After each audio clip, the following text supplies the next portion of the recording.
안녕하십니까. 반갑습니다. 교남 김영만입니다. 교남연소의 임소교실 해서 부기 6조라 그러죠. 원정묘지명 제 임소를 하고 있습니다. 자, 내자. 지난 시간에 여기 끝단자까지 했고요. 오늘은 구수록부터 시작합니다. 자, 임서를 하는 과정에서 임서를 열심히 해야 되는 거는 아주 좋은 그러니까 남의 흉내를 내는 거죠. 흉내를 많이 내므로써 모방을 함으로써 창작의 기초가 된다, 이렇게 말씀드릴 수가 있어요. 그리고 이제 쓰고서 얘기하겠습니다.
아무래도 글씨를 쓰면서 이야기를 하게 되면은, 입을 벌리게 되면은 기가 많이 좀 흐트러지죠.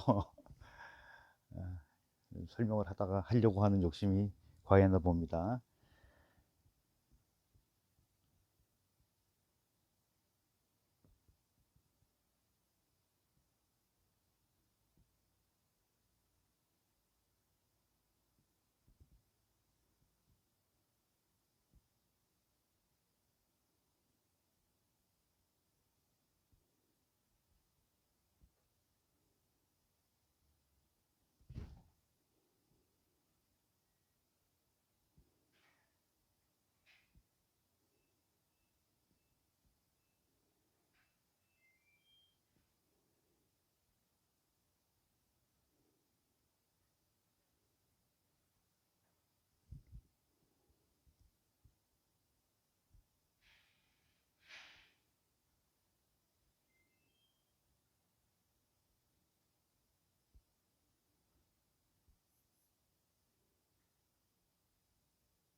자, 아주 긴밀함이 아주 대단하죠. 그리고 변화도 행사 못지 않습니다.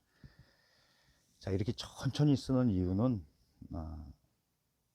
운필 과정을 좀 잘 보시기 하기 위함이라고 이해하시면 되고요. 저도 굉장히 빨리 쓸 수 있습니다. 자, 이제 알아볼까요? 자, 구수록자 안에서도 이제 가로획이 3개가 나오잖아요. 이렇게 3개가 나오는데 여기에 대한 변화도 굉장히 변화무쌍하다. 좀 굵게 쓰시는 게 좋을 것 같고요. 자, 한일자 할 때 이렇게 역입 도출하는 거, 이거 직필로 하는 거 연습하시라고 그랬죠? 바로 대서 붓이 세워진 상태에서 이렇게.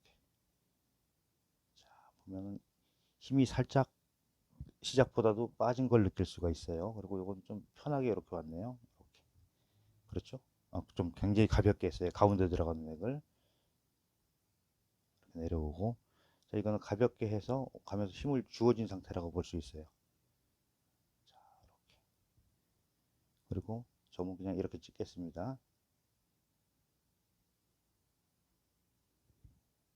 자, 이것도 물론 점을 이렇게 해서 이쪽으로 모아서 이렇게 뺄 수도 있겠죠. 네, 모양상 핵이 간단하면서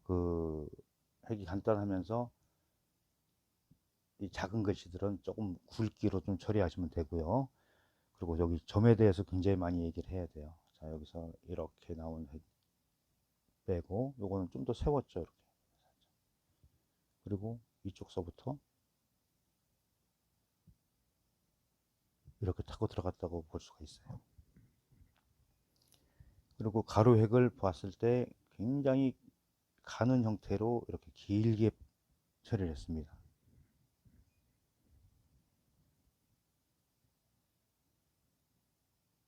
입구 너무 커지지 않게 쓰는 거 주의하시고요. 그 다음에 이제 여기 갈고리 부분에 대해서 나오는데, 갈고리 형태를 어떻게 취하냐에 따라서 전혀 다른 느낌의 글씨를 만들 수가 있는 거예요. 자, 여기서 굉장히 가늘게 시작했죠. 내려오면서 힘을 꾹 주어줬습니다. 이렇게 이 정도로. 그렇죠? 여기서는 거의 이 부분이 거의 수평으로 갔다고 보시면 돼요. 이쪽 각이. 그렇죠. 이 각에 따라서 전혀 느낌이 달라진다고 볼 수가 있어요. 자, 여기서 간단하게 설명드리자면,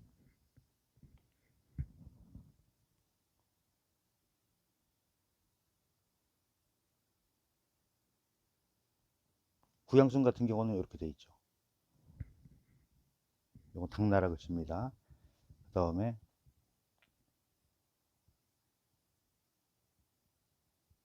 안진경 같은 경우는 이렇게 돼 있죠. 전혀 느낌이 달라지잖아요.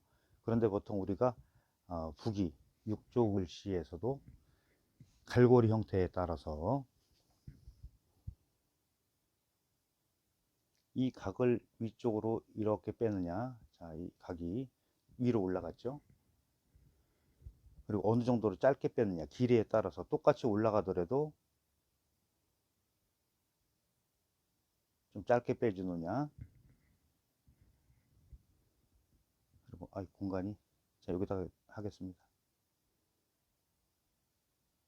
자, 이렇게 수평으로 거의 잡아서 안에 직각이 나오게 잡아서 거의 수평으로 빼서 길게 빼느냐에 따라서 전혀 다른 느낌을 볼 수가 있어요. 다각도로 연구가 필요하겠죠.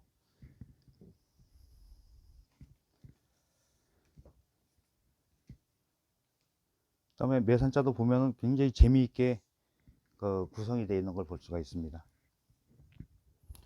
매산자 할 때 가운데 내려걷는 획을 굉장히 길게 하게 되면은 글씨가 방만해져요. 허해져요. 그리고 여기서는 가볍게 내려와서 이렇게 왔죠. 그랬을 때 이 끝에다가 딱 맞물리는 게 아니고 이 상태에서 붙은 듯 만 듯하게 이런 형태를 취하고 있어요. 그렇죠? 이런 형태를 취하고 있습니다. 그랬을 때 이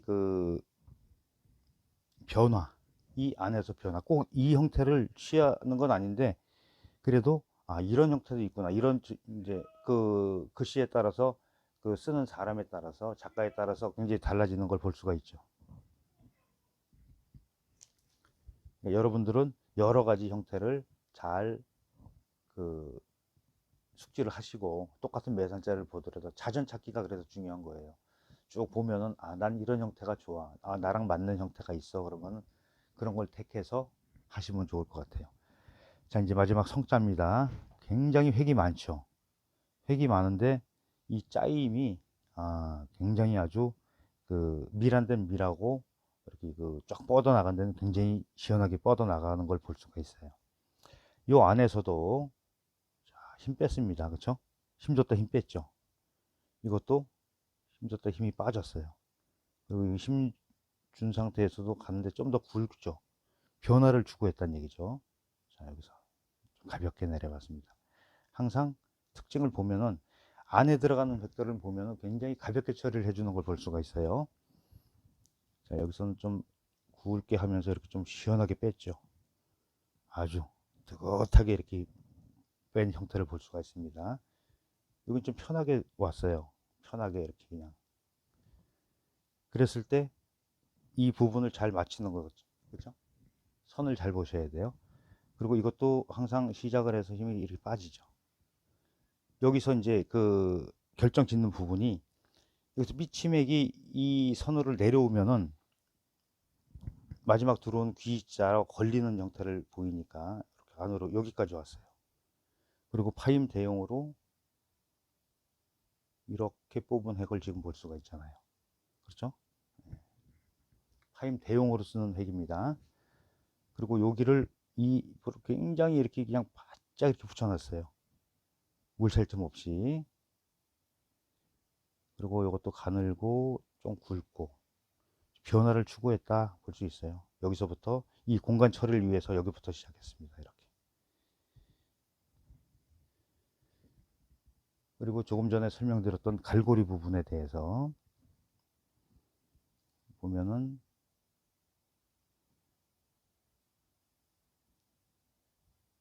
이렇게 넘어오죠. 자, 각도에 따라서. 자, 여기 이 정도 형태를 취했어요.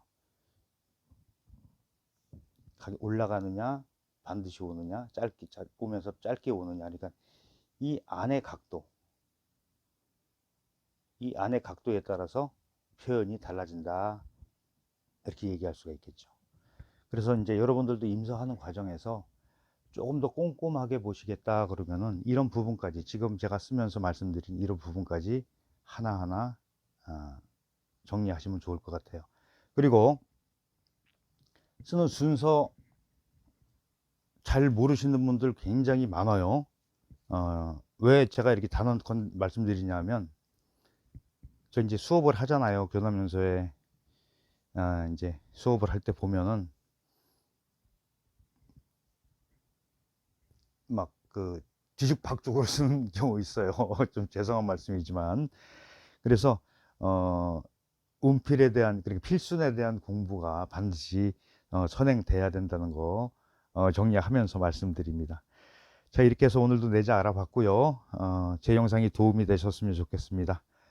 그리고 처음 보시는 분들은 구독, 좋아요, 알림 설정까지 해주시고요.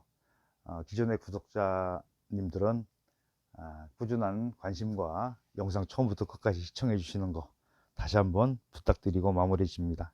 수고하셨습니다.